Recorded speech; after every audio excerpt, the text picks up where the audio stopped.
Let me ask you something. Have you ever had a buyer who is basically already sold? They love the home, love the location, even tell you the price makes sense. Sold. And then they still look at you and say, "Can you do anything better?" What is that about? Today, we're going to dig into the psychology behind that moment.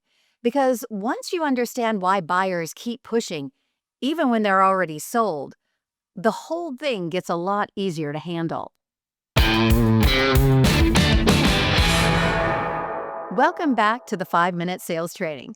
If you're new here, hit subscribe so you don't miss an episode. And like the video if this is helpful. Let's get into it. Here's the core thing to understand. Buyers don't just want a good deal. They want a fair deal. And those aren't the same thing. One of these things is not like the other, okay? Because fairness isn't really about the numbers. It's about how they feel. It's emotional.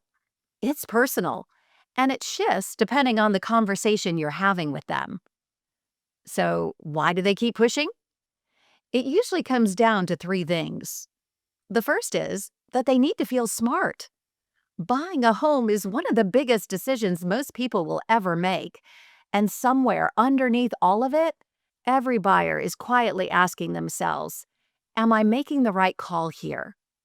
So when they push on price, what they're often really asking is, "Did I do everything I could? Am I making the right decision?" I trust you to make the right decision. The question isn't always, "Can I get a better price?" It's, "Can I feel good about the price I got?" The second reason is just conditioning. Think about cars and furniture, basically anything on Facebook Marketplace. We've basically trained people to believe that if you don't ask, you lose. So even when a buyer isn't expecting a big concession, they feel almost obligated to try. A lot of the time, pushing isn't resistance, it's just habit. The third thing is that they're reading you constantly. Your tone, your facial posture, your body language, your confidence. They're using all of it to figure out one thing. Is this the real number, or is there more to be had? So if you hesitate, if you sound unsure, if you move too quickly, they take that as a signal that there's still something left on the table. So here's the reframe that changes everything. Buyers don't push because they're trying to beat you. They push because they're trying to resolve uncertainty. Just help me understand it, okay? They're trying to land the plane. They want to feel settled.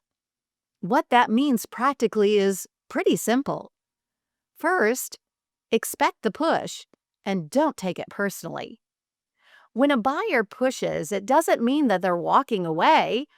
Often it means that they're getting closer. Second, stay steady. If you react too quickly or get flustered, you're actually confirming their suspicion that something's off. Let your confidence do the heavy lifting. And third, and this is the big one, your job in that moment isn't to win the negotiation. It's to help them feel confident in their decision. Because once their confidence goes up, the need to push disappears on its own. I remember a buyer who once said, "We love everything. We just want to make sure we're not overpaying." That was it. That was the whole thing. Not the price, not the home, just a feeling. So instead of jumping into numbers, we actually slowed down. We went back through the value and helped them really see what they were getting.